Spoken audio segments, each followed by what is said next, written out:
जय श्री कृष्णा, जय श्री कृष्णा, जय श्री कृष्णा। हम श्रीमद् भगवत गीता के हर अध्याय का अर्थ और महात्म्य आपको बता रहे हैं। आज हम आपको 11वें अध्याय का महात्म्य बताते हैं। श्री भगवान बोले, हे लक्ष्मी जी, अब 11वें अध्याय का महात्म्य सुनो। एक तुंगभद्र नामक नगर था जिसके राजा का नाम सुखानंद था। वहाँ एक ब्राह्मण बड़ा धनवान था, विद्वान पंडित रहता था और नित्य श्री लक्ष्मी नारायण जी के मंदिर में गीता के 11वें अध्याय का पाठ किया करता था। और राजा भी यहाँ नित्य लक्ष्मी नारायण की सेवा करता था और पाठ भी नित्य सुनता था।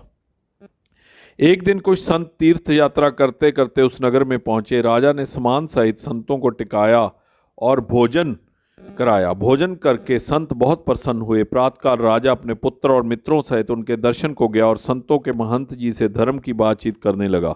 और राजा का पुत्र वहां खेलने लगा। वहां प्रेत रहता था। उस प्रेत ने राजा के पुत्र को मार डाला।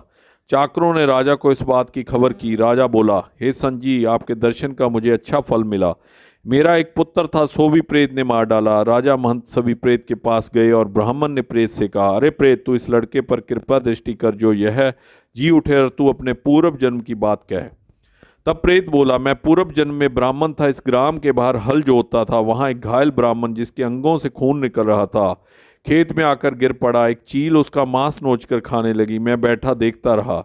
इतने में एक ब्राह्मण और आया। उसने यह हाल देखकर मुझसे कहा, अरे हल जोतने वाले ब्राह्मण, तेरे कर्म चंडाल जैसे हैं। अरे निर्दय, तेरे खेत में ब्राह्मण का मांस चील नोच नोच कर खा रही है।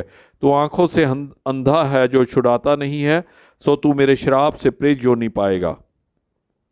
तब मैंने उसके चरण पकड़कर कहा कि हे देव, मेरा उद्धार कैसे होगा।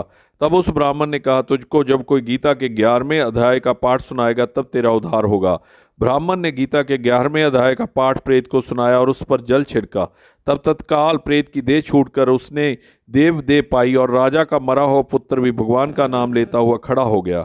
स्वर्ग से विमान आया और प्रेत उसमें बैठकर स्वर्ग को चला गया। राजा का पुत्र भी गीता का पाठ सुनने से भक्त परायण होकर उसी विमान में बैठकर स्वर्ग को गया। राजा ने भी 11वें अध्याय का पाठ श्रवण किया। इस प्रकार वह भी परम गति को प्राप्त हुआ। धन्य है श्री कृष्ण, धन्य है तेरी वाणी, धन्य है श्री कृष्ण। जय श्री कृष्ण, जय श्री कृष्ण, जय श्री कृष्ण।